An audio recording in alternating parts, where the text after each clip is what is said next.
If you open the Ark of the Covenant, what would you find? Depending on who you ask, there are 3 sacred objects, a mysterious 4th item, or something never meant to be found. Well, according to Indiana Jones, it's sand that kills you and melts your face and blows you up. Melts your face and then blows you up. Actually, dries your skin out, then melts your face, and then blows you up, and then shoots into the sky, and then comes back down from the sky. On today's episode of the Infographic Show, we're finding out what's inside the Ark of the Covenant. The Ark is one of the most holy relics of the ancient Israelites, and no, it has nothing to do with Noah. Sometimes called the Ark of Testimony or the Ark of God, it's mentioned in the Bible in the book of Exodus, the first book of Kings, and the book of Numbers. It's pretty universally described and depicted as a wooden box made of acacia, decorated with gold and topped with an ornate lid, called the Kaporet or Seat of Mercy. The Kaporet is decorated with 1 cherubim on either side who are holding their wings out toward each other to create a space where God could sit to talk to Moses, which is why it's also called a seat. According to the Old Testament, the Ark was created by Moses a year after he had led his people out of Egypt. It was about 4 feet by 2 feet by 2 feet and had to be carried on gold-plated wooden staves. It was said that a person could die if they touched it directly, so hey, no pressure. The Ark was carried as the Israelites marched toward the Promised Land, and during their journey, God spoke to Moses from his seat in the Kaporet. Isn't it kind of confusing how there's Noah's Ark, and then there's also another Ark referring to Moses? Why don't they just use a different name? According to some accounts, the Ark was also covered with a cloth to prevent anyone from looking directly at it. Historians have noted that the Ark of the Covenant strongly resembles the solar bark, the vessel in Egyptian mythology that was said to carry the sun god Ra across the sky. And this won't be the last time that you see wild stories and mythologies collide on the search for this literal holy of holies in the ancient world.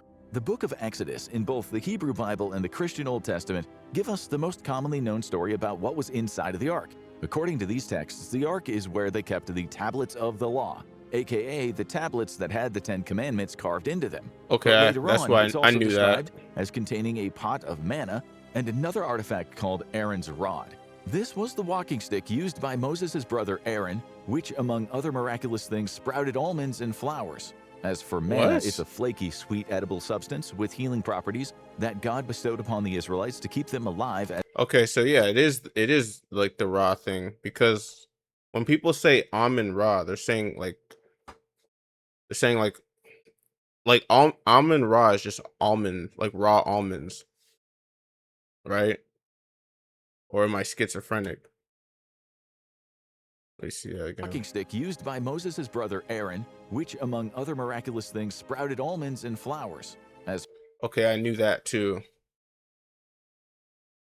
Aaron's rod. for manna, it's a flaky, sweet, edible substance with healing properties that God bestowed upon the Israelites to keep them alive as they crossed the desert. These 3 artifacts all symbolized the covenant that God made with Moses and his people. He would provide for them as long as they followed his laws. Within Jewish tradition alone, there are conflicting stories about the fate of the Ark. One story in the Hebrew Bible describes the Ark being captured by the Philistines after a battle with the Israelites. And just to be clear, when we say Philistines, we mean the ancient people living on the south coast of Canaan, not the people who can't appreciate movies with subtitles. After the Ark of the Covenant was seized, a What? curse fell upon the Philistines' land. Every city that the Ark was taken to was hit with a swarm of rats and a devastating sickness that caused horrible boils and tumors. And whenever the Ark was stored in a temple to one of the Philistine gods, the idols in the temple would be Oh, okay. He's talking about film a file. Oh, that joke was so bad. toppled over and broken into pieces. In order to break the curse, the Philistines put 5 gold tumors and 5 gold mice inside of the Ark as a symbolic offering, and then sent it back to Israel. So now, there's not just magical artifacts in the Ark, there's also treasure. But there is definitely also a curse on it, so unless you're up to date on your bubonic plague vaccinations, maybe don't touch it. And definitely under no circumstances should you move it to a different city, unless you're basically planning on using it as some kind of holy weapon of mass destruction. But this next account is different. It doesn't just talk about what was inside of the Ark, it claims that the Ark could destroy armies. According to the Lemba people of Zimbabwe, their ancestors once held a powerful artifact called the Ngoma Lungundu, or the Voice of God, which they carried south from a place called Senna thousands of years ago. According to them, This object also served as a powerful weapon that could sweep enemies out of the way in a huge blast of energy. Unfortunately, though, all of that power couldn't be easily contained in such a small vessel, so the Ngoma Lagundu destroyed itself not long after being brought to the Lemba's current homeland. But using a core from the original, the priests were able to construct a near-exact replica, which they took to the Dumge Mountains to bury. While we have found no evidence of the original object, the replica was discovered in a cave in the Dumge Mountains in the 1940s.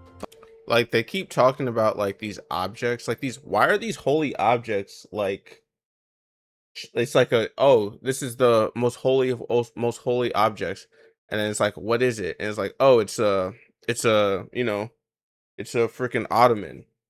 It's for you to put your feet on, but it's a gold plated ottoman. You know what I mean? This is a freaking bowl, but apparently it can wipe out armies. It's a bowl. I put my cereal in that. By a German missionary, and now it's on display in the Museum of Human Sciences in Harare. Additionally, in 2008, Professor of Jewish Studies Tudor Parfit argued in his book The Ark of the Covenant that Senna was a real city in Yemen, and that DNA testing of some of the Lemba men revealed a small percentage of Middle Eastern ancestry. Whether that means they actually once had the Ark is inconclusive, but at the very least, their ancestors may have crossed paths with the descendants of the Israelites and brought the story of the Ark home with them. But we all know what you're secretly wondering. All of these biblical and historical accounts are all well and good, but can we somehow shoehorn some aliens into this? Of course we can, because whenever there are gaps in our knowledge about ancient history, you can bet that there are a bunch of weirdos out there that are loudly yelling, "Aliens did it!" And the Ark of the Covenant is no different. Remember how we said earlier that in every city the Philistines tried to store the Ark in, there were swarms of rats and the people fell victim to a sickness that covered them in boils? At first glance, it might sound as though God sent the rats, and the rats were carrying the bubonic plague, a disease known throughout antiquity and infamous for causing its victims to break out in painful boils. But if you are a true 4D chess-playing, third-eye-open, galaxy-brained genius, you might realize that the rats and the boils are totally unrelated. The real reason all those Philistines died was because the Ark of the Covenant was dangerously radioactive. It's also the reason why people couldn't directly touch it, and the reason why it had to be covered, and probably why it exploded by the time it made it to Zimbabwe. How do we know that the Ark was actually an ancient nuclear energy weapon? Because it was built to specific instructions given to Moses by God, or if you like, the aliens beamed the instructions into his head. And if that is not enough proof for you, UFOs have been spotted around the Temple Mount in Jerusalem, and we all know that UFOs are attracted to nuclear radiation. It seems pretty obvious now that we pointed it out, right? Just don't ask us how the Israelites survived the desert trek if the manna and almonds that they ate were kept in a box supposedly so radioactive that touching it would kill you. Don't worry about that. But knowing what might have been inside of the Ark doesn't settle anything, because every religion and every sect has a different story about where it ended up. If you're in the desert and all you have to eat is almonds, you're gonna die. According to the Philistine story, once the Ark was returned to its rightful owners, it was kept in the city of Kiryat Ye'arim before being moved 20 years later to the Palace of David. After that, it's said that the Ark of the Covenant was taken to Solomon's temple by King Josiah as part of his campaign of religious reforms. Josiah was an extremely important king in Jewish history. He was responsible for turning Jerusalem into the center of Yahwism, the precursor to Judaism that was practiced by the Israelites, and for eliminating any worship of foreign gods from the kingdom of Judah. Josiah returned the Ark to the Temple of Solomon after a campaign across the lands of the Manasseh and Ephraim tribes, where he destroyed all representations of pagan gods. After that, nobody knows for sure. The Ark vanishes from historical record. Wait, so why was the Ark destroyed if you're only trying to get rid of pagan god worship? It's around the 7th century BC when the Temple of Solomon was destroyed in 587 BC. According to the Hebrew Bible, the Ark is now hidden under Mount Nebo in present-day Jordan. But in the 2nd century, Rabbi Mount Eliezer Nebo? ben Jose claimed that the seat of mercy was somewhere in Rome. He had been able to identify it by a stain from where a Jewish high priest had consecrated it with his blood. But once the historical trail ends, the theories get a lot more ambitious. In the various sects of Christianity, people are going to claim that it's in their country for the clout. The Ethiopian Orthodox Church says it's housed in the ancient city of Hasum. The Malaysian people say that their ancestors brought it to the Solomon Islands. The British Israelite Association believed that it was under the Hill of Tara in County Meath, Ireland. And medieval Roman Catholics believed that it was inside the altar of the Lateran Basilica in Rome. It's in New Jersey. Of course, none of these claims have ever been proven. The Lateran Basilica was sacked twice in the 5th century, which gave a convenient window for the Ark to be misplaced. As for the attempts to find the Ark in Ireland, the British Israelite Association tried to excavate Tara Hill between 1899 and 1902. They thought it was the gravesite of an Egyptian princess who married an Irish king and then brought the Ark with her from Egypt for some reason. When they tried to dig up the hill, which is the historical seat of ancient Irish kings, they were run out of town by the Irish nationalists. In the 2000s, non-invasive radar scans were done on the mountain that revealed definitively that there is no evidence that the Ark is buried there. It was just another classic excuse for the British to screw over Irish heritage sites, a tale sadly as old as the British Crown in general. Declassified CIA documents show that even the CIA took a crack at finding the Ark back in their believing psychic powers are real era. In 1988, a remote viewer was tasked with tracking a series of items, one of them being the Ark. They claimed that it was underground, guarded by entities, and can only be opened when the time comes. As for where that was, though, the remote viewer was a little less descriptive. They described hearing people speaking Arabic and then seeing a mosque, which could place it in basically any city with a large Muslim population. So the search continues. Most Christians today believe the Ark is buried under the Church of the Holy Sepulchre in Jerusalem. I think that's true because the way that Muslims move, like more with it, like they just seem like a more religious people. So I actually buy that. But the belief that the Ark is in Aksum, Ethiopia is also reasonably popular. The first instance of this story comes from the Kebra Nagast, an Ethiopian epic tale that is said to have been written as a form of propaganda that legitimized the Solomonic dynasty that ruled over Ethiopia in the 1300s. Then, in 1992, a controversial book came out called The Sign and the Seal by British author Graham Hancock, which detailed the Ethiopian account of the Ark traveling down the Nile River and ending up in Aksum.